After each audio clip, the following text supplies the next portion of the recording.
Welcome, folks, to a new part of my story, Luca the World Jumper. I hope you really like it, and if you like it, leave a comment down below and recommend my YouTube channel to your friends. Until next time, I hope you really like the story. Let's start right with the story. My English is not that good, so I hope you can excuse me. Let's start.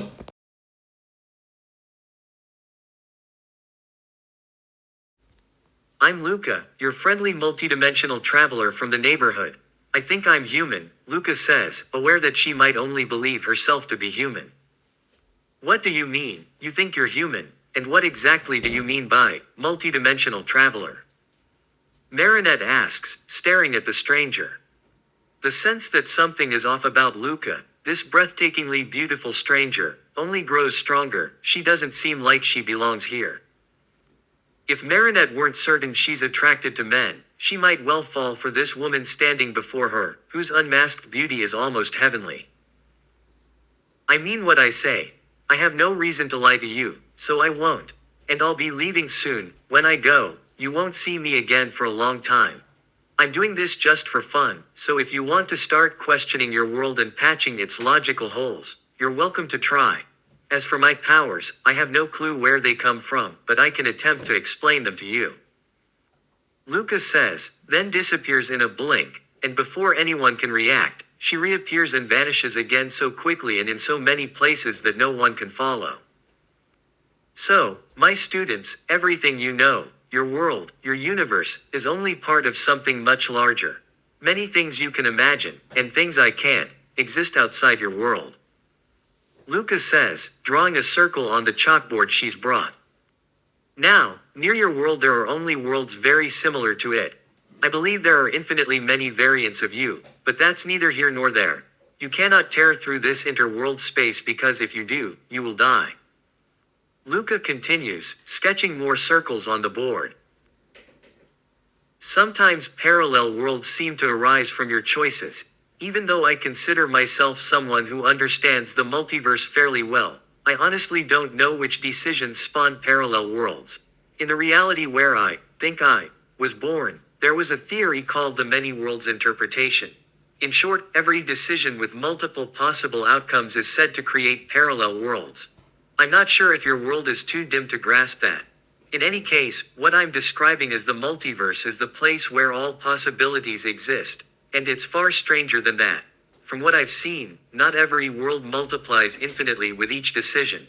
That doesn't happen, but a much more limited version of it does occur. Luca finishes her explanation to the two superheroes. Ladybug and Cat Noir, or rather Adrian Agreste and Marinette Dupin Chang. As the heroes find themselves confronting these utterly unexpected lessons, they struggle to understand what this beautiful, if somewhat bizarre, young woman, Luca, is trying to achieve. Ladybug gets the impression Luca has no real plan beyond satisfying her whims, which, given what they've seen of her so far, seems perfectly in character. The heroes in this cosmic anomaly, who appears to be about 22, continue talking until Luca decides it's time to take her leave. The way she phrases it makes it sound as if she's going to die, but she's simply enjoying the double entendre. She closes her eyes briefly and warns the two heroes one last time not to follow her if they want to avoid total erasure. Then, when the conditions are right for that mysterious ability that makes her a cosmic anomaly, something in the air behind her rips apart, as though reality itself were splitting like a pane of glass. Marinette, I have to admit that this tear is beautiful, Marinette says, eyes wide at the two-dimensional rip with its silvery blue edges and the way the shards of reality, reflecting their world, seem to fall into the white void within the tear. If that rip weren't there, I'd swear I could see through it. A moment later, Luca's standing form is drawn into the rift by an invisible suction. There's even a faint slurping sound, as if she's being pulled through a straw. Before the two heroes can process what's happening or examine the tear more closely, it collapses faster than it formed, leaving no trace of anything out of the ordinary, only the chalkboard and a few colored pencils abandoned in the restaurant, utterly out of place. Silence descends upon the heroes as confusion sets in. Seconds stretch into minutes, until a sudden sound slices through the quiet like a hot knife through butter. What the heck was that? Why did time just freeze? A woman with red hair and a pale blue-white rabbit costume exclaims. She's the bearer of her world's most powerful miraculous, the rabbit miraculous of time, and she looks not only bewildered and frightened but also deeply irritated to find Ladybug and Cat Noir in such a state. I don't know what's going on here, but why are you both staring at each other like that? And what just happened? None of this should have happened. That is, no, it's impossible. How can something happen that shouldn't happen? And why did time freeze? Do you have any idea why a miraculous would stop working? She asks, pointing to the pocket watch at her neck. The watch's inner cracks glow white, and several luminous chains of white light swirl around it in rotating patterns. It looks utterly unnatural and adds to the confusion of all present. As the Rabbit Miraculous's user attempts to explain why she's so confused and terrified, she describes, step by step, what she witnessed. At a single instant, she saw someone with white hair and turquoise eyes appear in their world. Then every window of time went black and impenetrable, for reasons she couldn't discern. It seemed the stranger's arrival, completely unpredicted, had permanently manipulated and darkened all those time windows except the present one, forcing the Rabbit Miraculous's user to watch events without the ability to intervene. To be precise, she says, I could only see very faintly through the present window what you were doing. And I couldn't interfere. All I saw was you talking to the stranger, an outsider, and roughly what you were supposed to do. But all the other windows went completely black. Then this happened to my miraculous. She finishes, visibly shaken, as Ladybug and Cat Noir absorb the bewildering account. Unbeknownst to Luca, she has permanently altered the world she just left. The true scope of her change won't reveal itself, if it ever does, until later, as she drifts through eternity like an astronaut in space. Even if she knew, she probably wouldn't care in the slightest. Only the magnitude of her influence on that world, and every other she touches, could surprise her. I don't want to land in a world where I die instantly, or one where I be in mortal danger after just a few seconds. There should be human life, and also something supernatural, like magic, I can learn. That'd be cool. A little danger is fine, but not too much. Luca thinks this as she tries, for the first time in her life, what happens when she begins a world jump without a target, sending her body into the void between worlds, the emptiness beyond space and time and logic, the sea of creation where everything and nothing coexist. Her suspicion is correct. She can actually endure this state outside all laws of space, time, and logic. This is really weird. At least I can't accidentally travel to a world that would harm me. Let's see where I drift. Random travel should work. Suddenly she feels something probing in the void, like a fishing line cast to reel her out of this emptiness. Luca can't see it, she only feels it, as with her own power when she analyzes space and time. Her human body, in this confusing place where understanding could drive anyone mad, remains calm.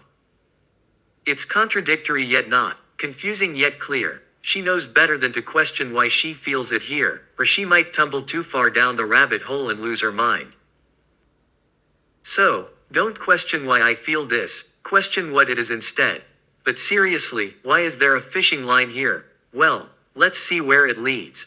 I'll touch it, and if it takes me to a world I don't want, I'll just jump away. Also, it seems to lead only to worlds within my limited multiversal view.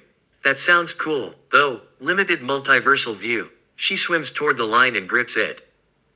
Immediately, she senses a faint force pulling her toward a particular world. She could have resisted, simply let go, but curiosity wins. What she doesn't know, and doesn't feel, is the effect her approach has on that world. In the world of Muram, attempts to divine the future grow impossibly difficult with each passing second. Heavenly secrets and glimpses of what's to come vanish. The past, once malleable with enough power, hardens into immutable stone. The flow of time itself is disrupted, the future disappears, unseen and unknowable after a few moments. Even beings who consider themselves gods find they cannot foresee anything. The past is fixed in stone, the future is indeterminate.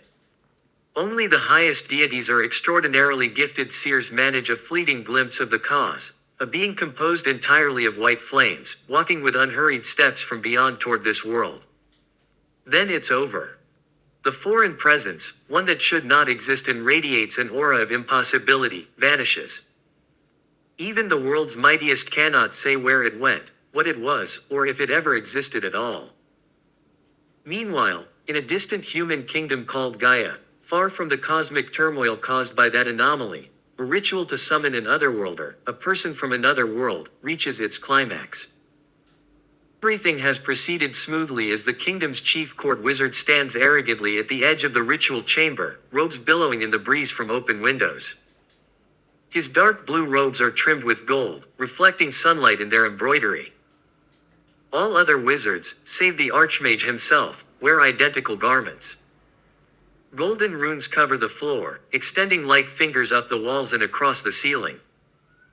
These barriers are meant to restrain the summoned being long enough for reinforcements to arrive. If the binding curse fails, they safeguard against disaster. A blinding white light fills the chamber, accompanied by the melodic crack of shattering glass. Though faint, the sound dominates every other noise, resonating to the bone. Even Vega, the Archmage, feels unsettled. It's unlike anything heard in the previous 5 summons. When the light fades, a young woman stands there, short, white, tousled hair, turquoise eyes, alive, athletic build. She exudes an otherworldly beauty, calm confidence, and mild interest in her surroundings. There's not a hint of panic or irritation in her gaze, at most, curiosity about the runes and magical apparatus around her. "O great hero, it is such an honor that you have answered our call and wish to aid us in our distress." One of the wizards speaks, bowing deeply. "Sorry, not sorry, do you think I'm stupid? I can see this isn't something anyone would do willingly. I summon people from other worlds against their will. Do you really think that, chosen one, cliché works on someone who can think?" Luca asks, mildly puzzled by their naivete. The wizards, including Vega in his red robe, freeze mid-chant, exchanging baffled looks as if they expected any response but this. "If you want someone to fight for you, you shouldn't perform this ritual like this. Tweak it, include a plea for help, and you wouldn't need this curse. I think you meant to call it a binding curse." Luca offers with a light smile. "Continue, it doesn't matter if the otherworlder knows what we're doing. They can't escape anyway." Vega insists. "Actually, I hate to burst your bubble, but that's not true." Before he can react, Luca vanishes with him, reappearing kilometers away in midair. Vega's eyes widen in horror and confusion. No otherworlder should have such control over their power, unless they already possessed it on arrival. "Who are you and where are you from? You're not from any worlds we know." Vega demands as he takes flight. Luca, however, begins to fall, wondering why she should speak to a mage who tried to bind her. Her smile widens into something filled with arrogance and calculating intelligence. She's no mere mortal seduced by magic, she's something else entirely. No needless words, only purpose and action. And that is far more dangerous than all the arrogant otherworlders who think themselves chosen. Okay, I can't handle her like the others. Not only did she see through the binding curse, and it didn't work, but she also had power before she came here. Vega thinks as he tries to cast a spell to hold her. Dimensional. But he never finishes, the spell fizzles as she disappears before his words can take effect. Luca leaves him behind without a second thought. It will take him days to return if he cannot teleport. When Luca reappears in the summoning chamber, she sees the wizards on high alert. The pounding of boots on stone and the clatter of armor fill the room. As the knights storm in, they see something they never expected, a white-haired woman with blue eyes standing behind a mage, using him as a human shield against the others, and pressing a dagger to his throat. "Release him, and we'll consider reducing the sentence," one of the knights demands, but the stranger only smiles. "I don't think you understand your situation. But whatever, I suppose you'd obey orders until I decide to kill a few of you," the stranger replies in a voice that shouldn't exist, since she radiates no magic nor relies on any enchanted item. Her complete lack of magic is far more unsettling and terrifying than these royal guards can comprehend. And then there's the unnatural aura emanating from her, not quite magic, but something else. To Martin, captain of this unit, it feels like a power that simply ignores this world's logic, something that shouldn't exist, yet does. It gives him goosebumps. This is nothing like what they expected when summoning an otherworlder. Let him go, or this will end badly for you, someone else threatens, but Martin suddenly feels an overwhelming wave of danger wash over him. No, I don't think I will. You want to harm me, that will be your end, Luca says, her gaze sweeping the chamber. The barrier meant to block her powers seems to have vanished. Luca realizes she must have destroyed it by accident, but she doesn't care. She fixes her eyes on the people before her, and then disappears. Faster than anyone in the room could react, mage after mage and then knight after knight vanish. I can't allow them to react. One spell and I'd be dead. A fireball would burn me, and that binding curse meant to control me had no effect, Luca thinks carefully as she reappears on the rooftop above. A heavy thud echoes across the castle grounds. The surviving onlookers' eyes widen in horror as they realize what it might be. The wet-sounding splats only add to the knight's drained expressions. 5 of you left, then I can see what cool things you have in this world, Luca says, excited at the prospect of new spoils. You monster, why would you do this? They had children and families. Martin shouts, now fully understanding they've summoned a monster in human form. Well, they tried to kill me, or harm me. That scent was clear enough. And yes, call me what you like, soon you'll join them, Luca replies without the slightest hint of remorse. How dishonorable, another knight says. Sure, maybe it is, but winners write the rules. You and every knight in this realm blocking me will die. It's that simple. Run, flee, revolt, try to get revenge. It doesn't matter. Die or get out of my way and never return. How many die is your business. Luca strides casually toward the last 5 knights. One pulls a crossbow-like device from his armor and fires. It clicks, then a bolt shoots out. I thought you'd realize that's complete nonsense and utterly useless, Luca says, materializing a few inches to the right as the bolt whizzes past. And, to her surprise, a couple of poisoned needles lodge in her abdomen. Even as the toxin takes effect, Luca merely smiles and teleports away, leaving behind only the wounds to prove the ambush worked. Seconds later, another dull thud rings out as a 6th life ends abruptly on the castle courtyard. 1 assassin fewer, and 5 soldiers left, Luca says, her eyes drifting from the fallen knights to the distance beyond. She curses silently when she realizes the kingdom's most powerful mage apparently can fly, and return remarkably quickly. Judging by his speed, she figures she has about 10 minutes before he arrives. Good thing I can see magic in this world, otherwise this would be harder. Anyway, I should finish this quickly, Luca thinks aloud. Where's the library? Spare me, and I'll let you live. She's told the library, like the rest of the palace, is protected by magical barriers. But Luca quickly understands why the binding curse didn't work on her. This world's magic is a supernatural force that simply won't mix with her own energy, like oil and water. It seems to exert an anti-magic effect on her power. That reminds her of the reality manipulating nature of her own ability. Damn, it took me 5 minutes to figure out how to bypass these magical traps around the library. Sure, I can generate an anti-magic effect with my energy, countering the magic by strengthening the laws of nature with my power. But it's exhausting. If the laws are too strong, magic neutralizes, but only if I'm not reinforcing laws with my energy at the same time. So magic and natural law don't just cancel each other, they require extra energy to achieve the same effect in a reality with higher density. Interesting. Even with unlimited teleportation, apparently exhausted for the first time, there's only so many books Luca can steal before the Mage Vega returns. Well, the show-off will be here in a few seconds, and he's even faster now. I've still got time to test space manipulation. Maybe I can scrunch it like a slingshot. Imagine space as a 3-dimensional net running through the world, then stretch it. Luca stretches out her hands after teleporting with her chosen books. Wherever her fingers touch the fabric of the space-time continuum, it ripples like heat above a campfire. She immediately sees Vega slow to a stop.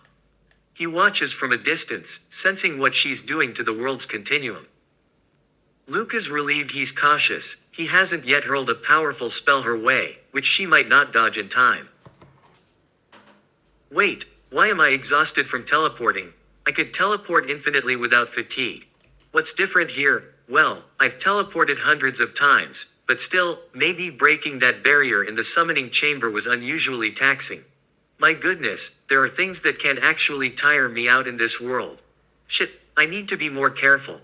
And altering the laws of nature to neutralize the barrier cost energy too, but it didn't lower my concentration the way jumping between worlds does when I overdo it. Okay, weird, I feel physically drained. Maybe my energy isn't infinite. I'll think about that later. She tugs her hands back with wild force. The surroundings begin to shimmer, the world creaks and groans as nearby bookshelves are drawn into a funnel of pure destruction emanating from her. It's like random teleportation, only most materials can't withstand their atoms being flung to random points, they're teleported elsewhere rather than erased. And it takes far more power than Luca expected. Shit, that was really idiotic of me, but I couldn't stop showing off. Now, get out of here, fast. She spins and races in the opposite direction. As she runs, she senses Vega's magic flare up behind her, red light pouring toward her. She thinks how foolish it would have been to overestimate herself so badly. With her heart pounding, she promises herself not to be so reckless next time. At just the right moment, her teleportation energy regenerates enough for one more jump, and Luca vanishes. Okay, that was way too close, Luca thinks, reappearing out of nowhere on the clearing where all the books she'd grabbed so quickly lie. Even though Luca must admit this was a risky operation, it was well worth it. The magic tomes she stole are, to put it simply, fascinating. But they'd only remain truly intriguing if she could figure out whether she can transport spells from one reality to another. To avoid unnecessary complexity and discover the answer as quickly as possible, Luca focuses on learning a very simple spell, extracting humidity from the air and condensing it into liquid. In theory, it should work, since the mechanics of the spell are straightforward, only magic and her own powers don't mix well. It feels as though she's trying to suck in the ambient magic, but it simply bounces right back out. The magic in this world's air doesn't want to enter her body. It's odd and unsettling at the same time. One of the biggest problems, one Luca quickly realizes, is that she only found advanced magic books, not the foundational ones. Now the question is whether I'm even doing the right thing here, because what I'm attempting could be very dangerous, or I might be forging an entirely new path that no one's ever walked before. I might get into trouble, but if I do, I'll just jump to another world and reset everything. Well, nothing ventured, nothing gained. Luca thinks as she boldly continues experimenting, drawing magic out of the forest air, the ground, the plants, and channeling it into her body. According to the hints in The Way is like this world's magic, magic in this realm is sourced from its own inner forms. But that seems paradoxical to Luca. Drawing energy from the environment, regardless of its form, should obey conservation of energy. You can't generate infinite energy units from just 3. It makes no logical sense. Yet she concedes that logic can't explain everything. After all, she herself is a reality-jumping anomaly that arguably shouldn't exist. So magic in this world works as nonsensically as it does in some of those bad manga, where logic's secondary, but who cares, as long as I can shape it into a magic circle or something, I'm good. First I need to get the magic into me and hold it there so it isn't instantly ejected. Maybe I'll teleport around a bit, find nearby villages or something. But I can't just leave these books lying around in stacks of 100. They'd topple, and a bear could wander by at any moment. I definitely need a map. Or I could teleport back to a castle, rob some people, kidnap, interrogate, bribe, or torture, whatever it takes. I'll figure it out. Or I could ask townsfolk where the nearest village is. Could people track my magic trail? Sure, but whatever. I can teleport now that the barrier's gone and I've fully regenerated. Still creepy that my teleportation can be limited, even slightly. The plan turns out to be easier than Luca expected. After darkening her hair with a little dirt and stealing some more clothes, she casually intimidates a passerby in Gaia's capital, learning roughly where she is, where the surrounding towns and villages lie, and the shape of this world. She discovers that true wizards are rare here. Most people focus on martial combat training. As usual, there's an adventurers guild. Who'd have thought, an adventurers guild in this world, like every other fantasy realm, Luca thinks with mild amusement. She finds it funny that wizards here are ranked by rings, purely magical, metaphysical rings that denote their power source. So ranks go up to 7 rings, and then there are sword fighters who store magic in their entire bodies to enhance their strength. Apparently, you can only be a warrior or a mage, not both. It's kind of funny that these people here don't even consider that I could just come back again. But I don't know any other place in this world, which means my teleportation range isn't as great as I'd like. In any case, this way I get plenty of information about how this world works and how one learns magic. I've stored the books I stole from the palace in a dry little cave, but even if they weren't magical, they'd still quickly be destroyed by moisture.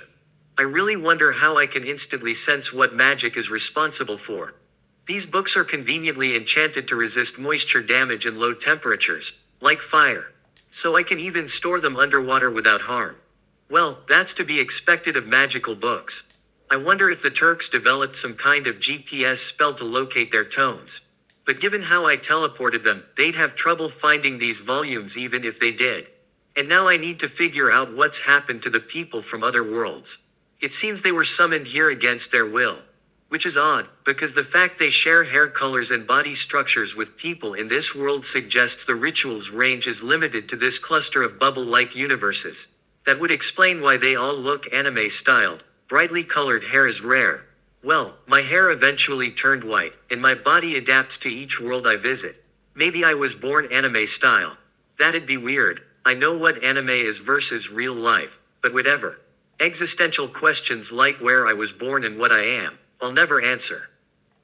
Luca whistles as she walks through the streets. It's astonishingly easy to extract the necessary information from the Adventurers Guild and a few random passers-by. After about 2 hours work, she can teleport at will to other regions of the country to learn more. Even if danger arises, she can escape in an instant. Am I crazy for having no problem taking lives if people try to harm me? Or is that normal and everyone else is weird? Well, if I can travel universes, it might be problematic in other worlds, but really, it's just self-defense. Okay, I exaggerate for self-defense, so people won't raise an army to hunt me, because then they'd have nothing left to form an army with. But personally, I wouldn't call myself a typical supervillain. I'm not interested in stealing from people who are just living their lives. What turns me on is the thrill of stealing itself, preferably from the rich or from other supervillains for their cool tech or powers. So you could say I'm an anti-hero, an anti-superhero. I can't fault myself for that. I do what I enjoy, always. But I wouldn't randomly kill someone on the street for no reason. That wouldn't make sense, though I theoretically have no problem killing someone, and I genuinely don't. But that doesn't mean I want to kill all the time. And now, on to the next topic. Which of the many worlds should I visit? Getting magic would be useless if I can't transport it from A to B. That's my first priority here. Start training magic and practicing simple spells, then see if I can use them in other worlds. If yes, I'll keep training here. As for the many worlds I want to visit, the DC Universe and the Marvel Universe both sound awesome. I want to find out if I can harness their magic and abilities. Marvel's Super Soldier Serum would be handy if it could enhance my own body. Luca smiles at the thought, and feels someone eyeing her with lustful intent. For a moment, she wonders how there can be idiots lusting after her in every dimension with humans. She has nothing against a bit of erotic fun in bed. She can be boyish and enjoys herself sometimes, just not when it's forced on her. Luca really doesn't understand why so many men can't control their urges. She acknowledges that her own desires can be equally intense, yet she would never force herself on someone unwillingly. That would be too cruel and inhumane, even though she can seem evil and psychopathic in other areas of her life. Hey, what do we have here? A young, beautiful woman traveling all alone. Don't you want to spend some time with strong men? says a man behind her. His name will soon be forgotten, since Luca doesn't intend to let anyone who addresses her with such lecherous malice live long. The sun is shining, the birds are singing. On days like these, men deserve to burn in hell, Luca replies, turning to face him. She takes in his nearly 2-meter tall, muscular frame, covered in tattoos and scars. She only furrows her brow slightly, giving him a few minutes to justify his words and beg for his life until she grants him a swift release. When the battle-hardened leader of a local gang meets her icy turquoise gaze, his blood chills. It's not just her complete lack of fear, but the way she advances without hesitation. Though he draws a knife from his belt, it only gives him goosebumps. His instincts scream that she doesn't even consider him a threat. People who fight without regard for their own lives are dangerous, even to the most experienced warriors. Then, as she draws so close his blade would slice her clothes, he feels that abnormal aura, a force that shouldn't exist, yet does. An aura both warm and cold, destructive and creative simultaneously, one that upends the rules of the world. Even magic recoils from her, and that terrifies him more than anything he can imagine. A person with no trace of magic should, by this world's logic, be impossible. Magic is its foundation, and even those who cannot wield it still possess it. Yet she has none, not hidden, not veiled, no magic whatsoever. How is this possible? Who are you? Don't take another step, the man demands. Oh, that's none of your business. You made the wrong choice. If you'd just look away, I'd let you go. Too bad, side character, Luca says, and vanishes with him. Minutes later, a dull thud echoes across the marketplace as a figure plummets from great height and bursts into a fine cloud of red particles. After this brief interlude, Luca focuses on gathering money. Stealing valuables from nobility is easy since their districts are well known. A little gold and then, with one thought, she converts the loot into cash at pawnshops far away, not even in the same city. Now she has some small change to start with, and, given her ease, this could be repeated for steady income. Turning to her magic studies, Luca talks to villagers, gathers basic knowledge, and buys a few beginner magic books. She learns how to form the first ring of power within herself, how magic crystallizes internally and becomes a source of energy. Okay, here's the problem. My inner white energy, the paranormal force that repels other powers, prevents me from learning magic. Why? Physically, I'm no different from anyone else and should be able to master spells. The only issue is I have absolutely no magic, and my energy repels supernatural effects. This energy in my heart, veins, and cells lets me bend, ignore, and override reality's rules to stay in worlds, but it also repels the world's magic rules. How can I anchor something metaphysical like magic in my body? I can't just say, now magic, you're part of me. Magic and my powers don't mix. And I can't take magic with me otherwise, because anything, matter included, gets erased beyond space and time. I must drag part of this world's logic along with me. Okay, that's confusing and not simple. Luca sits in her cave, a book in hand, about a week into her magic experiments, and she's still blocked. It's as if she was never born to understand magic. Yet Luca is stubborn and won't accept defeat. Her will pushes against this barrier, and she vows not to relent until she finds a way to learn magic, if not from this world, then from others. As she ponders oil and water again, how they don't mix, something clicks. She realizes she may not need to blend energies. Her power to travel worlds permeates her entire being. What if she simply carves out a pocket, like oil and water separating, where magic could exist inside her? One part of her worries that if those energies occupy real space, it could be problematic. Then it clicks again, space obeys her will. If she needs room, she can expand the space between her cells. She could bend the rules of this world and all future worlds she visits to let that happen. Though it sounds potent, bending reality's rules isn't easy, it remains theoretical. But if she could learn magic this way, she could also carry energies from other worlds and become a god, combining power systems no one else could comprehend, mixing Naruto-style abilities with those from completely different realms. And since these energies wouldn't even share the same plane, they'd likely coexist like non-interacting supernatural wavelengths. Alright, Geronimo, I'm going to test this theory. Let's see if it works. Determined, Luca sets about putting her newfound idea into practice. As Luca focuses on the energy in her surroundings, the magic that hangs in the air like a pervasive mist, flowing through matter, the atmosphere, and everything else in varying concentrations and forms, she realizes that manipulating this energy now actually works, at least somewhat. As before, the energy obeys her will and interacts with her. But for the first time she notices that these magical energies aren't immediately repelled or pushed away by her own forces when she sets her inner power aside. She feels instantly that she's on the right path, although it's far harder than she expected. One small lapse in concentration and the white energy she intends to call her 0-point energy immediately shoves away the ambient magic. Great! Now I can influence and absorb magic into my body. First step achieved.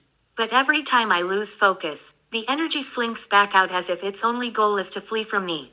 At this rate, it'll take weeks or even months to make real progress. Okay, I'll steal a few more critical items and expand my teleportation range to other kingdoms. That's my next move. Luca thinks, realizing her stay in this world will be longer than she planned. Her experiments demand far more time than anticipated. To call it easy over the next days would be an understatement. Yet Luca notes real progress, and the possibilities opening up are far greater than most can imagine. In this reality, a mage with only a single ring is not extraordinary. Many achieve that level regularly. Simple magic, manifesting a flame the size of a match, boiling water with a single spell, preserving objects, falls within the norm for someone with a crystallized magic ring. But that's precisely what Luca needs, testing the weakest spells to see if they vanish the moment she jumps to another world. After all, what's the point if she builds powers in one dimension only to lose them upon leaving? Finally, it's time. Now I just need to lose consciousness, fall asleep or otherwise become unconscious. Then I can test which world to visit next where magic exists. I'll see if the crystallization of that first ring persists or what happens to it. It'd suck to lose it, but at least I know any superpowers only work in the world where I gain them. Luca thinks cautiously, weighing the risk against the lure of becoming a true, perhaps omnipotent, god, or something very close. On the other hand, attaining godhood might be a bit dull, since there'd be nothing left to achieve. As Luca lies down, her thoughts return to the crucial question, will her plan work or not? Her heart pounds as consciousness slips away and all conditions for her inter-universal travel ability are met. When her astral form detaches and hovers briefly above her sleeping body, she surveys the rudimentary cave she's fashioned into a home. On a stolen table lie countless spellbooks that glow faintly with protective enchantments, warding off moisture and minor damage. These wards are indeed useful to prevent food rot and book decay, though they're weak and fail if someone deliberately assaults them. Alright, here we go. Luca thinks as her ghostly form rockets upward, tearing through solid rock and into the sky at exponentially increasing speed, doubling every few seconds, quickly surpassing light speed. Within minutes, she breaches the universe's outer boundary. As her spirit crosses into the vast unknown, the sea of creation, eternity, she senses her body left behind, still sleeping, and with a single thought her cosmic self drags her physical form along. Again, Luca wonders why her human body isn't obliterated in the boundless void beyond space and time, a realm of nothing and everything where logic holds no sway. Yet her body remains intact and sane in that place without logic. Something fundamental must be wrong. My body's existence can't depend on another universe. If it did, I'd have the world factor of that universe. But since I have infinite, and no, world factors, by my own definitions I must be a separate universe. I've seen pocket dimensions, soap bubbles within bubbles. So closed space-time continua can nest within larger ones. That means, by this logic, my body could be its own universe, not dependent on anything else to exist. That would explain why I can travel between worlds but nothing else can. Luca thinks as she floats, utterly alone beyond description. She knows her body can't sense what her spirit does, yet it still feels as though both perspectives understand how close they are. They're not entirely separate consciousnesses, nor are they a single one. Man, this is confusing. Do my powers always have to be so bizarre? Whatever. First I need to find a world with magic. Ideally one that's relatively peaceful, with powerful magic but little conflict and no instant death from lack of oxygen or zero gravity or aging decades in seconds or turning to dust. Or the absurd stuff, like turning into paint or a cat. I definitely don't want that. Luca thinks as she narrows her multiversal view to worlds matching these criteria, and is surprised to see only a limited number, despite assuming infinite variations should exist. It seems her selection filters worlds that meet her exact specifications, a finite number, oddly enough. Okay, that's really strange.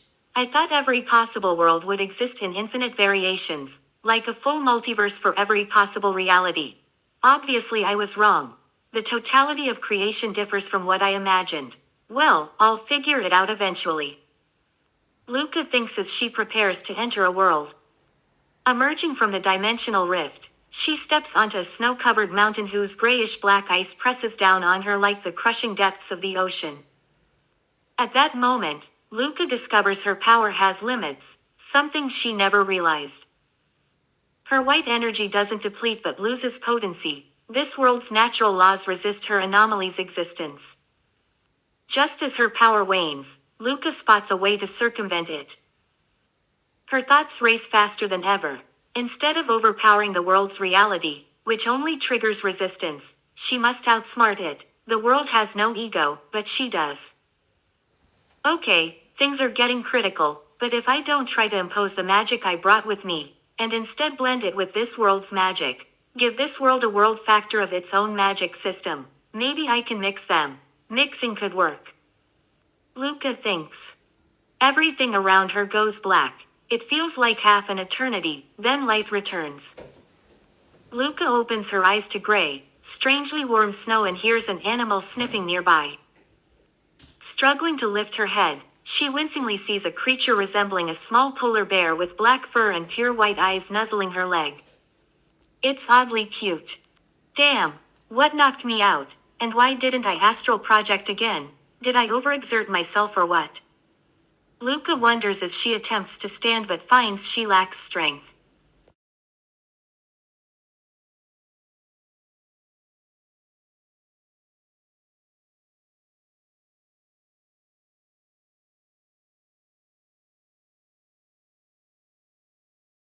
Thank you all for your attention. This was the story Luca the World Jumper Part 5. If you like it, leave a like and abo da, and don't forget to recommend my YouTube channel to your friends. If you now want to go to the newest video I uploaded, you can click on the left side of the screen. On the right side of the screen is a playlist.